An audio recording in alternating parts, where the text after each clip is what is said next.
This is Sunny Isles Beach. So Sunny Isles Beach is a city located here in Miami, Florida.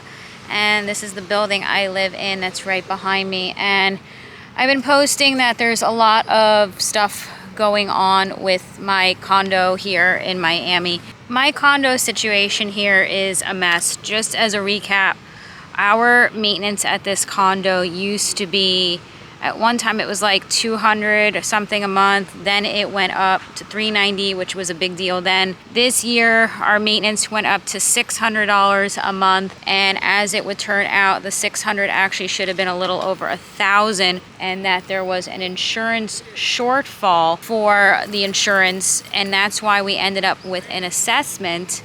Hold on, there's a really big Doberman. I'm actually worried about this Doberman that's like right behind me, that's running all over the place. This man just chased his Doberman down the street. This man just chased his Doberman down what? So this building is called Coastal Towers Condo Association, Coastal Towers here in Sunny Isles Beach. And okay, now he's got his Doberman on leash. I'm like, I like Dobermans, but it's like, if your Doberman's running down the street without a leash, that concerns me a little bit. Our maintenance we were told it went to $600 a month. In actuality, the $600 a month should have been a little over $1,000 a month. And because we were not given the correct information, that there was a shortfall, we ended up with either an $875 times 6 month assessment, or something like $655 times 8 months assessment, which actually ironically will roll into the new year. So our maintenance actually should have been a little over $1,000. I think I calculated it out like $1,030 a month if you wanted the correct maintenance. We have, because this is an old building, we have what's called a 50-year recertification. We're like 4 or 5 years behind in the repairs. That's due to neglect of the maintenance of the management here. There is no excuse as to why they didn't handle this 4 or 5 years ago. In other words, it was due 4 or 5 years ago and they neglected it.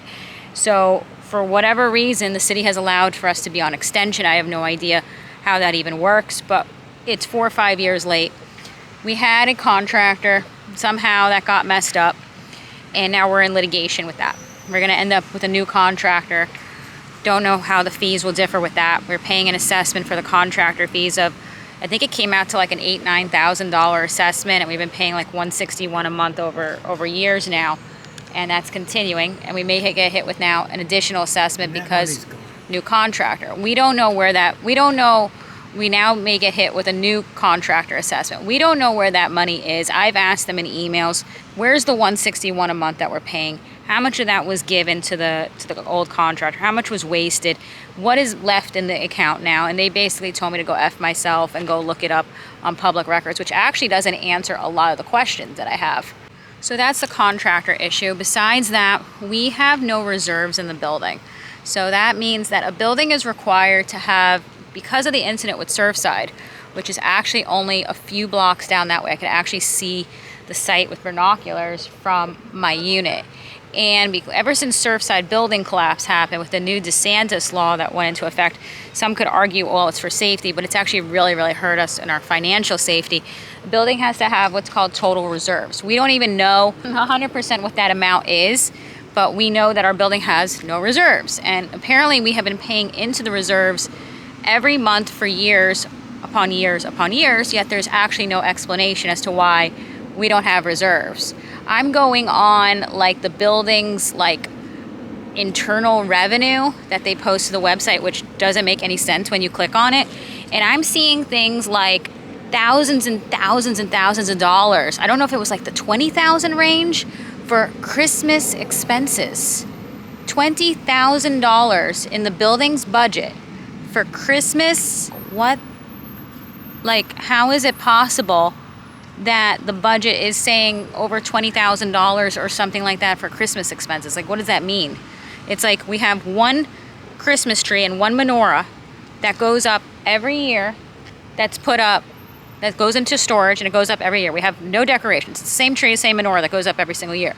We pay an enormous amount of maintenance staff at this building. Maintenance staff all over the place that don't work. We don't know who these people are. They never work There is one younger girl that never works. She sprays Windex into the air, and you can usually see her in the lobby playing on her phone or watching music videos on her phone and talking to the building manager in the lobby. There's another, like, one or two ladies, same thing. They don't do anything. They're usually, what are they usually doing? They're usually in the stairwell hiding, watching music videos. They don't clean. The halls are filthy. There's squished bugs on the hall. They did a gimmick where they had one of the maintenance men who's like in-house go into the halls because a lot of the owners were very upset about the way the walls look and that they need to be, resurfaced and be painted.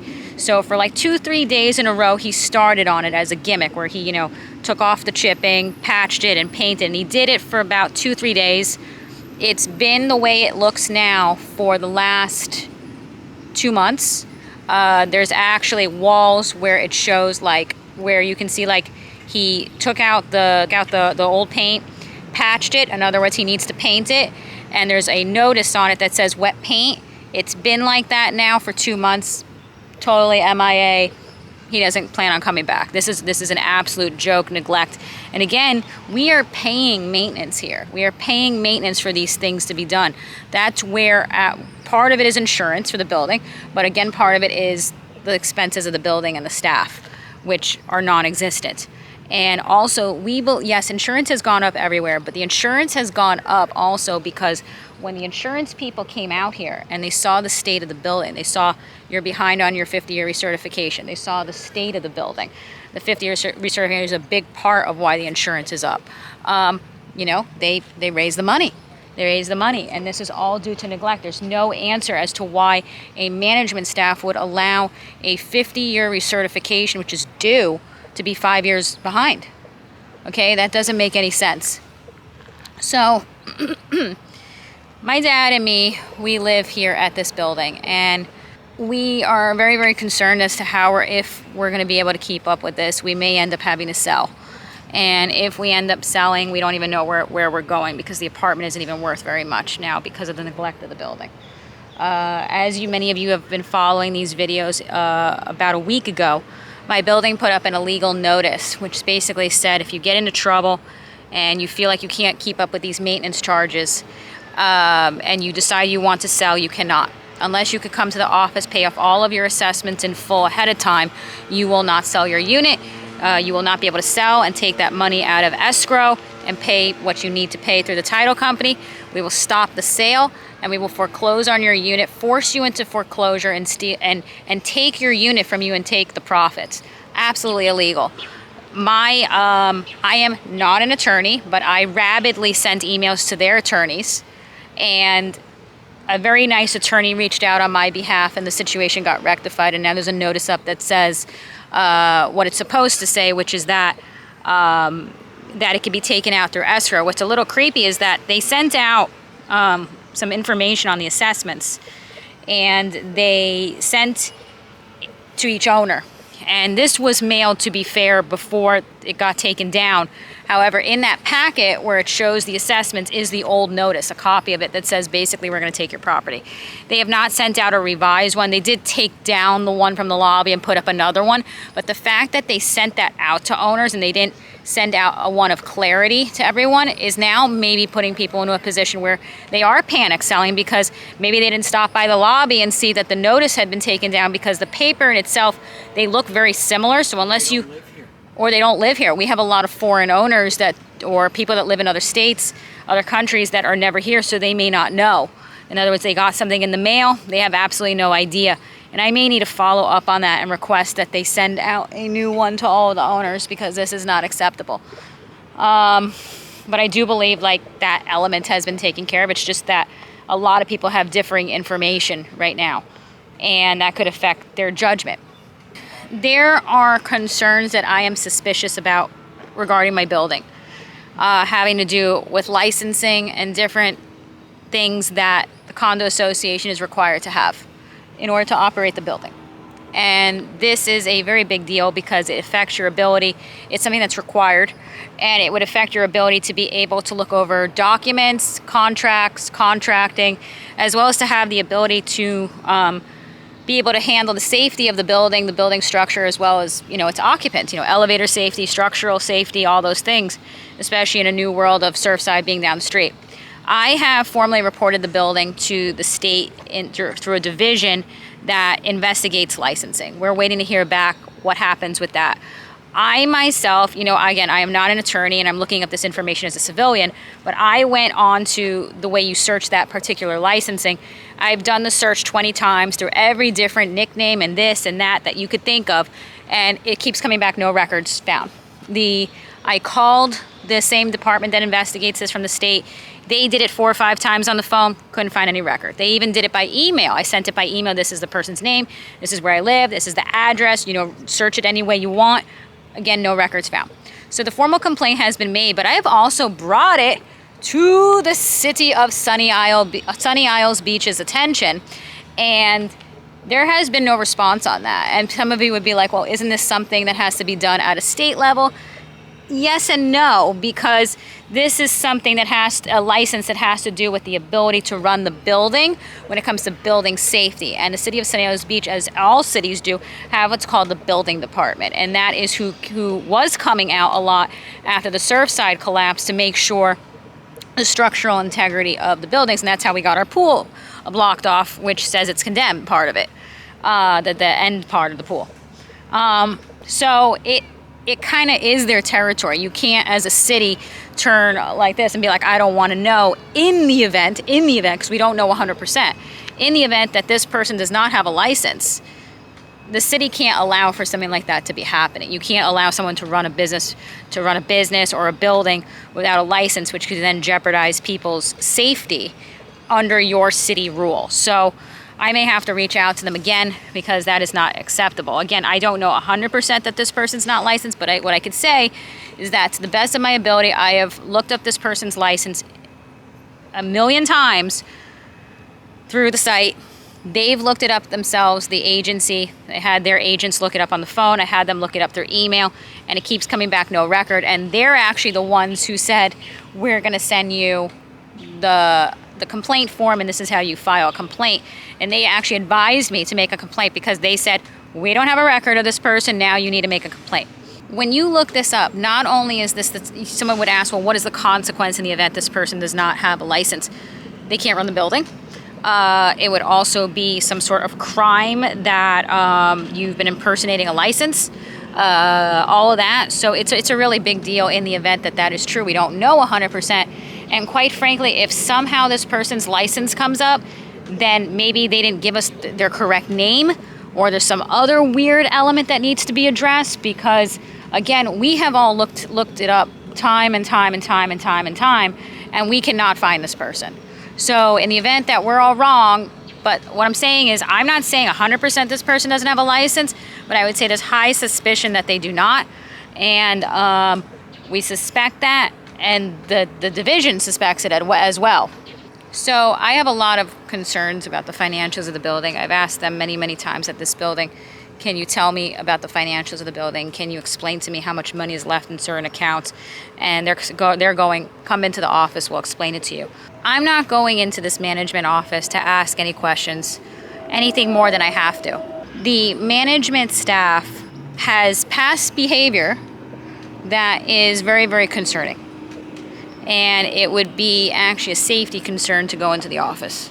We're trying our best to try to figure out how we can get by here. I ended up attaining a second job that I'm not going to get into it right now. It's a mainstream employer. And it would appear that, I can't say for certainty yet, but it would appear that when they listed that they were hiring and what they said they were hiring, sales, that this was actually a lie, and that what they were hiring for was to be on call if, when, in the event they ever need you, which could come out to something on the level of 4 hours a week. And I'm still waiting to see how that ends up turning out, but it does seem like I got duped a little bit with that. So I will have to probably seek out an additional second part-time job. I do YouTube also. I have another part-time job, but I'm just gonna have to see, what the monthly amount ends up coming out to, and in the long run I may end up having to sell. I hope that that does not happen, and I'm kind of trying to take the situation literally anywhere from a day at a time to a week at a time, because I need to be very, very on top of the finances and know if when I need to list the apartment and how long that would take to get out of a situation, because you don't want to end up in default. So this is a very, very, very, very stressful situation. I'm trying to create more real content, and I think that you guys appreciate it too. And what I realized is that if I make the type of content where I get up and I show you, I went to Forever 21 and I bought the following, you guys have seen that a million times. And it also is very fake, because I would have to like go into acting mode and go there and buy things I probably can't afford, or return them, or try them on and film them for you. And it's not the reality, because once the camera goes off, the reality is I'm struggling. I think it's better to make videos about what I'm going through, which helps me cope and also document my life. So that way, you know, whichever way this goes, if I end up having to sell or whatever, or looking back on this years from now, I understand, you know, documenting your life. So I'm very, very, very stressed. I'm extremely stressed. When the notice was up and they said that you couldn't sell your property and that they were going to take your property from you, I mean, it was more than stressed. I was actually shaking. I couldn't sleep. I'm still very concerned, because I know, and I've calculated out, that as of now, I'm not making enough. So I need to, you know, is this something in the next week? No, but I need, because I have some savings, a little bit of savings, not a lot, and I need to be able to either attain a second part-time job, or my dad is able to get something, or you know, whatever. But I just really need to stay on top of things. But it's very, very, very stressful. Yeah, thank you guys so much for watching. I'm actually filming this. You may be able to see how big this property is. So that's the building, and the property is huge, and it goes all the way back here, and then it actually goes that way a little bit, you know, because it's a giant peninsula. And but thank you guys so much for watching. I really appreciate you all. Yeah, very, very, very stressed. I'm going to continue to document this, because it's going to help my own mind cope. But again, I have YouTube channel memberships where I post exclusive content and B-roll on there. I also have Patreon, where I post different exclusive content and B-roll on Patreon. So if you're interested in either of those platforms, please do check them out. And thank you so much for being here, and I will see you soon in my next video, and bye.